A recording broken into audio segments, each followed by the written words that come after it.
कुत्ते ने भगवान शिव को बताए मनुष्य के 4 ऐसे घिनौने काम जो बहुत ही गंदे हैं पर सच हैं। नमस्कार प्रिय भक्तगणों, स्वागत है आपका अपने YouTube चैनल पर। प्रिय भक्तगणों, आज इसी के विषय में ये वीडियो है, तो चलिए कथा को प्रारंभ करते हैं। एक बार एक वफादार कुत्ते की मृत्यु हो जाती है और वह भगवान शिव के दरबार में पहुंच जाता है। भगवान शिव ने उस कुत्ते से कहा, हे स्वान, तुमने कुत्ते के शरीर में होते हुए भी कभी किसी को नहीं सताया, हमेशा मालिक की वफादारी की, और जो वफादार होते हैं वह मुझे अत्यंत ही प्रिय होते हैं। मैं चाहता हूँ कि अब की बार मैं तुम्हें मनुष्य के रूप में पृथ्वी लोक पर भेजूं, जिससे तुम मनुष्य के रूप में पृथ्वी पर सुख भोग सको, क्योंकि मनुष्य योनि ही सबसे श्रेष्ठ है, जिसे पाने के लिए देवता भी तरसते हैं। भगवान शिव की बात सुनकर उस कुत्ते ने कहा, हे प्रभु, आप चाहे मुझे किसी भी रूप में पृथ्वी लोक पर भेज दीजिए, मगर मनुष्य रूप में कभी भी मत भेजना। भगवान शिव ने कहा, आखिर तुम ऐसा क्यों कह रहे हो? तो कुत्ते ने कहा, हे प्रभु, मैंने मनुष्य को कुछ ऐसे घिनौने काम करते हुए देखा है जो बहुत ही गंदे हैं। भगवान शिव ने कहा, यदि ये सत्य है तो हम भी जानना चाहते हैं कि तुमने मनुष्य को ऐसे कौन से काम करते हुए देखा है जो बहुत ही गंदे हैं, जिसकी वजह से तुम्हें मनुष्य योनि से घृणा हो गई है। फिर उस कुत्ते ने कहा, हे प्रभु, यदि आप जानना ही चाहते हैं तो सुनिए। एक समय की बात है, एक पंडित जी काशी में विद्या अध्ययन करने के लिए गए। उन्होंने 12 वर्ष तक पढ़ाई की। जब उन्होंने सब कुछ पढ़ लिया तो पढ़ने के बाद वह वापस अपने घर पर लौट आए और अपने पिताजी से कहा कि पिताजी, मैं सब कुछ पढ़कर आया हूँ, मुझे सब कुछ याद है। आप मुझे कोई भी प्रश्न पूछ लीजिए, मैं उसका उत्तर तुरंत दे दूंगा। पिताजी कहने लगे, ठीक है बेटा, जब सब कुछ तुम्हें याद है तो मेरे एक छोटे से प्रश्न का उत्तर दे दो। पंडित जी ने कहा, ठीक है पिताजी, पूछिए। तो पिताजी ने पूछा, मुझे सिर्फ इतना बताओ कि पाप के बाप का नाम क्या है। फिर पंडित जी ने सोचा कि पाप का बाप, यह तो मैंने कहीं भी नहीं पढ़ा, जो किताबें मैंने पढ़ी थी उनमें तो मैंने कहीं नहीं देखा। फिर पंडित जी रात भर किताबें पढ़ते रहे, परंतु पाप के बाप का नाम उन्हें नहीं मिला। पंडित जी के पिताजी कहने लगे कि जब तुम्हें पाप के बाप का नाम मालूम नहीं तो तुमने क्या खाक पढ़ाई की है। अपने पिताजी की बात सुनकर पंडित जी ने कहा, आखिर मैं ब्राह्मण का बेटा हूँ, आप चिंता ना करें, मैं पाप के बाप का नाम ढूंढकर ही वापस आऊँगा, चाहे मुझे 12 वर्ष और क्यों ना बीत जाएं। अपने पिताजी से इतना कहकर पंडित जी पुनः काशी के लिए रवाना हो गए। फिर कुत्ते ने कहा, हे प्रभु, जब पंडित जी घर से काशी के लिए रवाना हो गए तो रास्ते में उन्हें बहुत तेज प्यास लगने लगी। उन्हें पास ही एक घर दिखाई देता है, तो पंडित जी उस घर में जाते हैं और वहां जाकर कि कहते हैं, मुझे बहुत जोर से प्यास लगी है, अगर कोई हो तो मुझे पानी पिलाए। तो उस घर से एक स्त्री निकलती है और पंडित जी को पानी पिलाती है। पंडित जी पानी पीते हैं और पानी पीने के बाद उस औरत से पूछते हैं कि यह घर किसका है।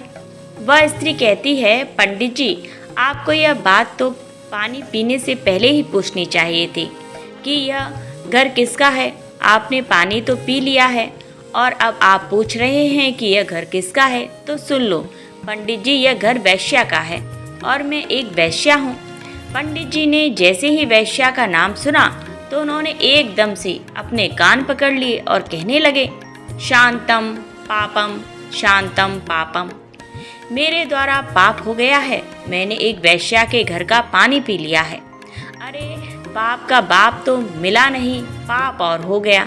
वैश्या कहने लगी, पंडित जी, आप आगे कहाँ जा रहे हैं? फिर पंडित जी ने वैश्या को सारी बात बताई और कहा कि मैं पाप के बाप का नाम ढूंढने जा रहा हूँ, जो मुझे काशी में मिलेगा, इसीलिए मैं दोबारा काशी में पढ़ने जा रहा हूँ।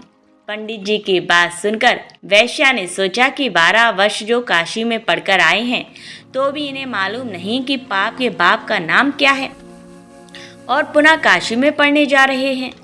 जब यह मेरे पास आए हैं तो क्यों ना मैं ही इन्हें बता दूं कि पाप के बाप का नाम क्या है। ऐसा सोचकर वैश्या पंडित जी से कहने लगी, पंडित जी, तुम्हें पाप के बाप का नाम मालूम करना है तो तुम्हें काशी जाने की कोई ज़रूरत नहीं है।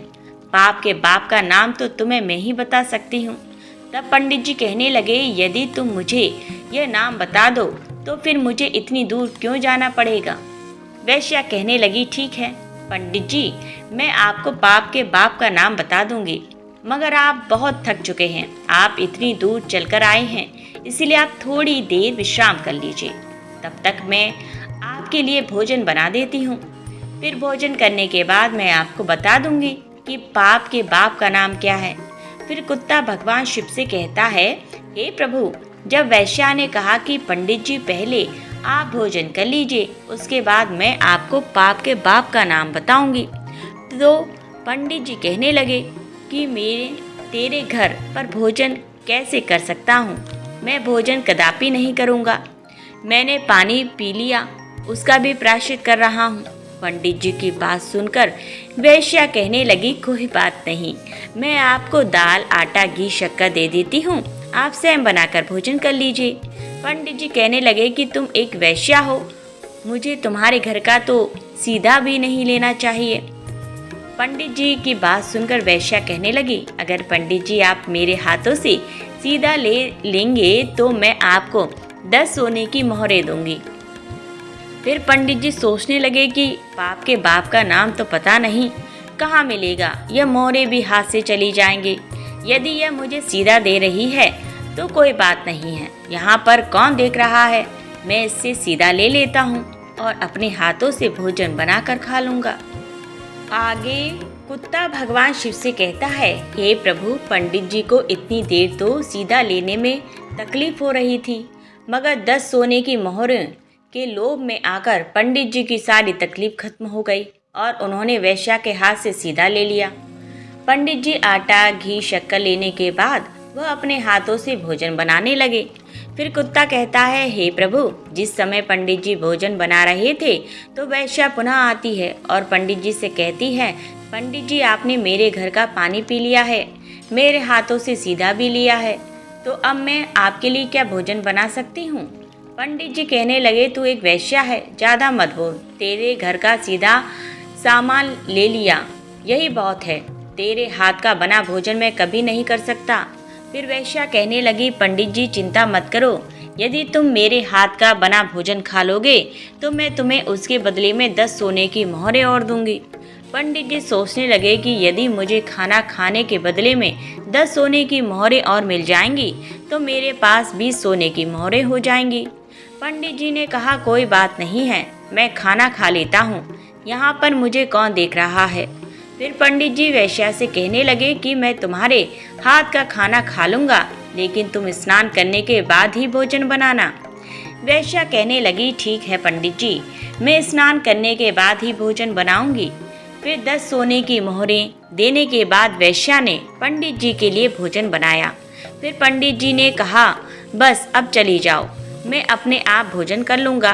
तभी वैश्या कहने लगी, पंडित जी मैंने आपके लिए भोजन बनाया है, तो अब भोजन भी मेरे हाथ से ही खा लो। पंडित जी कहने लगे, अंगुली पकड़ के हाथ मत पकड़, मैं तेरे हाथों से कभी भोजन नहीं कर सकता, तू एक वैश्या है। तभी वैश्या कहने लगी, पंडित जी यदि आप भोजन मेरे हाथों से खा लेंगे तो मैं आपको 20 सोने की मोहरें और दूंगी। पंडित जी सोचने लगे, अगर यह मुझे 20 सोने की मोहरें और दे देगी तो मेरे पास 40 सोने की मोहरें हो जाएंगी। फिर पंडित जी वैश्या से कहने लगे, ठीक है, यदि तुम अपने हाथों से मुझे भोजन कराना चाहती हो तो अपने हाथों से मुझे भोजन खिला सकती हो। पंडित जी की बात सुनकर वैश्या ने पंडित जी को भोजन की थाली परोसी। सामने पंडित जी, इधर वैश्या और बीच में थाली। वैश्या ने निवाला लिया और अपना हाथ पंडित जी के मुंह की ओर बढ़ाया। वहीं पंडित जी ने भी वैश्या के हाथ से निवाला लेने के लिए अपना मुंह खोला। जैसे ही पंडित जी निवाला लेने वाले थे तभी वैश्या ने पंडित जी के गाल पर एक जोरदार थप्पड़ मारा। फिर पंडित जी आग बबूला हो गए और कहने लगे, तेरी इतनी हिम्मत, तू एक वैश्या होकर पंडित को थप्पड़ मारती है। तभी वैश्या कहने लगी, पंडित जी मैंने कोई अपराध नहीं किया है, अपराध तो आपने किया है। वैश्या ने पूछा, आप मेरे घर का पानी पीते हैं? पंडित जी ने कहा, नहीं। वैश्या ने कहा, आप मेरे घर का सीधा लेते हैं? आप मेरे हाथ से बनाया भोजन करते हैं और आप मेरे हाथों से भोजन भी करते हैं। जब आप एक वैश्या के यहाँ पर कोई काम नहीं कर सकते तो फिर आप यह सब करने के लिए तैयार क्यों हुए? पंडित जी कहने लगे, तेरे प्रेम के कारण। तो वैश्या कहने लगी, प्रेम के कारण नहीं, यूं कहिए लोभ के कारण। आपको 40 सोने की मोहरें दिखाई दे रही थीं, इसलिए आप मेरे घर का खाना खाने के लिए तैयार हुए, मेरे हाथों से खाने को भी तैयार हुए। वैश्या की बात सुनकर पंडित जी की आंखें खुल गईं और वैश्या के चरणों में गिरकर पंडित जी कहने लगे, आप कोई वैश्या नहीं हैं, आप मेरी गुरु हैं। क्योंकि 12 वर्ष तक काशी में पढ़ने के बाद भी मैं आज तक नहीं जान सका कि पाप का बाप कौन होता है, और आपने मुझे 1 मिनट में बता दिया कि पाप का बाप कौन है। अब मैं समझ गया कि पाप का बाप लोभ होता है और मनुष्य को कभी भी लोभ नहीं करना चाहिए। वैश्या कहने लगी, पंडित जी, लोभ के कारण इंसान कितना नीचे गिर सकता है, यह सब आपने ठीक से समझ लिया। कुत्ता कहता है, हे प्रभु, इसीलिए मुझे मनुष्य जाति से घृणा है, क्योंकि मनुष्य लोभ में आकर कितना भी बड़ा नीच कर्म कर सकता है। हे प्रभु, अब मैं आपको बताता हूँ कि मनुष्य भरोसे के काबिल भी नहीं होता है, वह अपने स्वार्थ के लिए अपनों का ही खून कर देता है। फिर भगवान शिव कहने लगे, वह कैसे? तो कुत्ता कहता है, हे प्रभु, मैं बताता हूँ। एक बार की बात है, एक शहर में एक बहुत ही धनवान व्यापारी रहता था। उसके पास मेरे जैसे ही एक वफादार पालतू कुत्ता था। अचानक वह धनी व्यापारी बहुत ही गरीब हो गया और उसे अपने कुत्ते को छोड़ना पड़ा। उसने अपने एक साथी व्यापारी के पास अपने कुत्ते को गिरवी रखकर 10,000 रुपये का कर्ज लिया और उसने एक नया काम शुरू किया। और उसने अपने साथी व्यापारी से कहा कि जब तक मैं आपके 10,000 रुपये नहीं चुका देता, तब तक मेरा वफादार कुत्ता आपके पास गिरवी रहेगा, और जिस दिन मैं 10,000 रुपये चुका दूंगा, मैं अपने कुत्ते को वापस ले जाऊंगा। ऐसा कहकर वह व्यापारी वहां से चला जाता है। वहीं कुछ समय के बाद उसके साथी व्यापारी की दुकान में चोरी हो गई और चोर उसका सारा सामान चुरा कर ले गए। वहीं उस वफादार कुत्ते को पता चला कि दुकान में चोरी हो गई, तो वह कुत्ता चोरों के पीछे पीछे गया और उसने वह जगह देख ली जहां पर चोरों ने चोरी का सामान छुपाया था। फिर जगह देखने के बाद वह कुत्ता दुकान पर वापस आ गया। फिर सुबह जब व्यापारी सोकर उठा और अपनी दुकान खाली देखी, तो वह एकदम से रो पड़ा। वहीं साथ में उसके घर वाले भी रोने लगे। व्यापारी तो बिल्कुल पागल सा हो गया, क्योंकि उसकी दुकान का सारा सामान चोरी हो चुका था। लेकिन उधर वह कुत्ता बार बार मालिक का पजामा खींचता हुआ घर के दरवाजे की तरफ भागता रहा। जैसे वह कुत्ता उसके मालिक को घर के बाहर ले जाना चाहता हो, आखिर उसके मालिक के एक दोस्त ने उसको सलाह दी कि लगता है कि यह कुत्ता चुराई हुई चीज के बारे में कुछ जानता है, इसलिए आपको बार बार पकड़ कर खींच रहा है। हमें कुत्ते के साथ इसके पीछे पीछे चलना चाहिए। फिर ऐसा सोचकर व्यापारी उस कुत्ते के पीछे पीछे चला गया। वह कुत्ता उस व्यापारी को उसी स्थान पर ले गया जहां पर उन चोरों ने उसका सामान छिपा रखा था। फिर उस जगह पर जाने के बाद उस कुत्ते ने जमीन खोदनी शुरू की और भौंकना शुरू किया और यह बताने की कोशिश की कि सामान यहाँ नीचे छिपा हुआ है। फिर व्यापारी और उसके दोस्तों ने वहां पर जमीन खोदी और अपना सारा सामान पा लिया। उसमें कोई भी चीज खोई हुई नहीं थी, सब सामान वैसे का वैसा ही मिल गया। व्यापारी अपना सब सामान पाकर बहुत खुश हुआ और घर आकर उसने कुत्ते के कान में कुछ लिखकर एक कागज लपेटा और उसके पुराने मालिक के पास भेज दिया। उसने उस कागज में लिखा था कि उसका कुत्ता बहुत ही वफादार है और कुत्ते की वफादारी की वजह से जो 10,000 रुपये का कर्ज तुमने लिया था, मैं उसको माफ़ करता हूँ, क्योंकि तुम्हारे कुत्ते की वफादारी की वजह से ही मेरी दुकान का चोरी हुआ सारा सामान मुझे वापस मिल गया। इसीलिए मैं आज तुम्हारे वफादार कुत्ते को अपने यहाँ से आज़ाद करता हूँ और इनाम के तौर पर 10,000 रुपये और कुत्ते के साथ भेजता हूँ। वह कुत्ता भी बहुत खुश हुआ कि आज मैं अपने मालिक के पास जाऊंगा। जब मेरे मालिक मेरी वफादारी की चर्चा सुनेंगे तो एकदम से खुशी से नाच उठेंगे। वहीं व्यापारी ने जब अपने कुत्ते को वापस आते हुए देखा तो उसने सोचा, लगता है मेरा दोस्त अपना पैसा वापस मांग रहा है, इसीलिए उसने मेरे कुत्ते को मेरे पास भेजा है। मेरे पास अभी भी पैसे नहीं हैं, अभी तो मैं अपने नुकसान की भरपाई भी नहीं कर पाया हूँ, इसीलिए मैं ऐसा करता हूँ कि मेरे घर का पता केवल इस कुत्ते को ही पता है। यदि मैं इस कुत्ते को ही मार दूंगा तो फिर वह व्यापारी मेरे घर तक अपना कर्ज लेने के लिए कभी भी नहीं पहुंच पाएगा। ऐसा सोचकर वह व्यापारी अपने वफादार कुत्ते की तरफ तलवार लेकर दौड़ता है और कुत्ते की गर्दन को काट देता है, जिससे वह कुत्ता वहीं पर मर जाता है।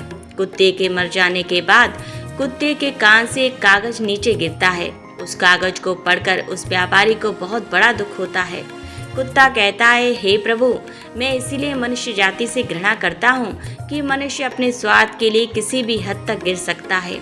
वह अपने स्वार्थ में आकर अपनों का ही खून कर देता है। कुत्ता फिर आगे कहता है, हे प्रभु, मैंने जो भी घटनाएं और देखी हैं मैं उनको संक्षेप में आपको बताता हूँ।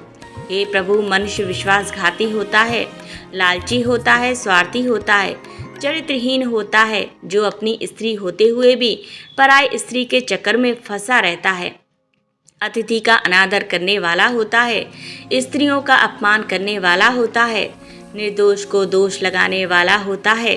अतः मैं कह सकता हूँ कि मनुष्य वह सारे नीच कर्म करता है जो नरक के द्वार खोलते हैं। फिर भगवान शिव कहते हैं, हे स्वान, तुम ठीक कहते हो, परंतु सभी मनुष्य एक जैसे नहीं होते। अब मैं तुम्हें एक छोटी सी कहानी सुनाता हूँ। एक समय की बात है, एक बहुत ही बलवान और दानी राजा था जो अपने राज्य के गरीब लोगों को सोना दान करता था।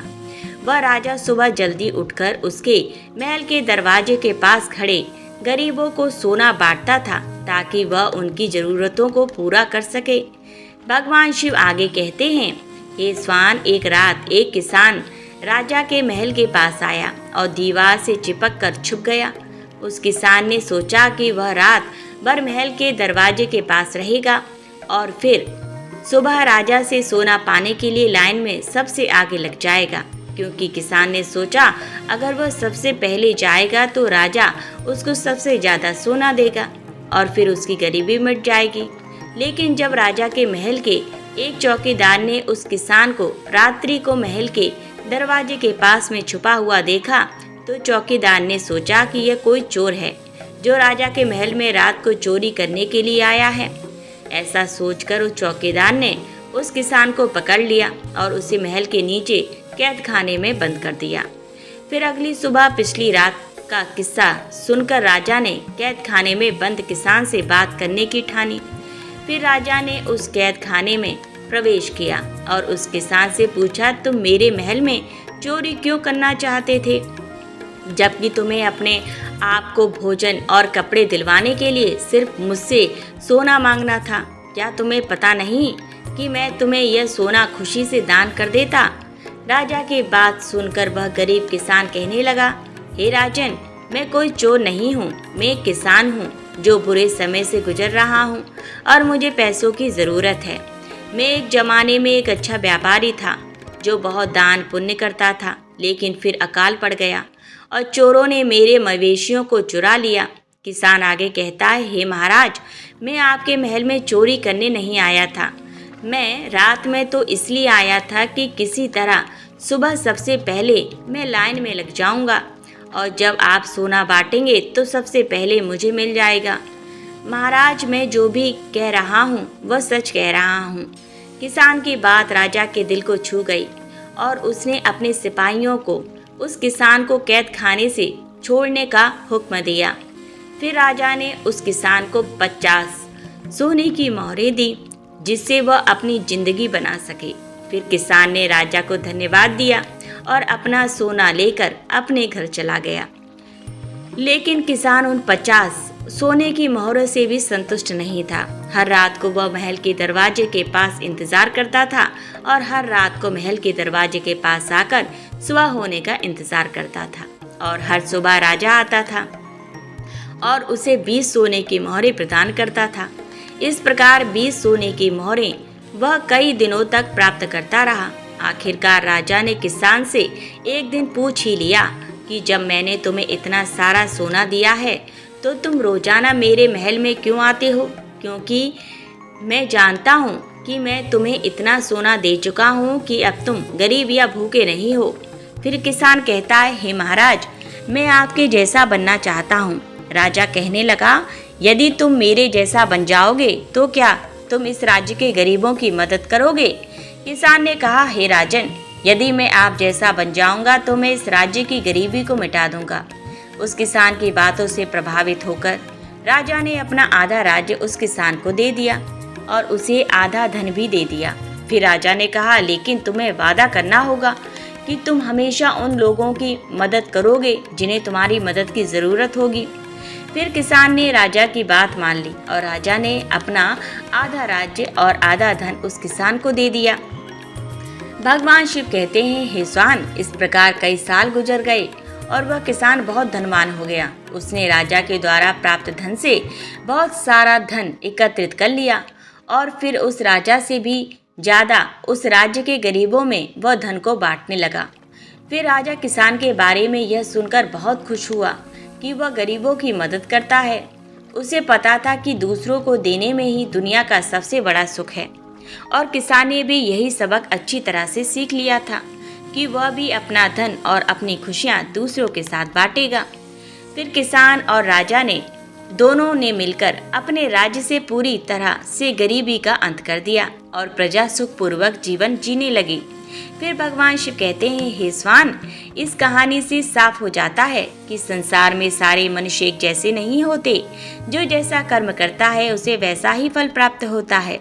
फिर कुत्ता बोला, ठीक है प्रभु, आप मुझे जो भी रूप देंगे वह मुझे स्वीकार होगा। फिर भगवान शिव ने उस कुत्ते को मनुष्य के रूप में पृथ्वी पर भेजा और उसने धर्म के मार्ग पर चलकर मोक्ष की प्राप्ति की। प्रिय भक्तगणों, आज की कथा यहीं संपन्न होती है। यदि आपको हमारी यह कथा पसंद आई है तो हमारी वीडियो को लाइक ज़रूर करें और इसी प्रकार की यदि आप भविष्य में वीडियो देखना चाहते हैं तो हमारे चैनल को सब्सक्राइब अवश्य कर लें। पूरा वीडियो वॉच करने के लिए धन्यवाद और यह वीडियो अपने दोस्तों में भी शेयर करना बिल्कुल भी ना भूलें। ओम नमो भगवते वासुदेवाय नमः। जय जय भगवान शिव शंकर, माँ पार्वती की जय।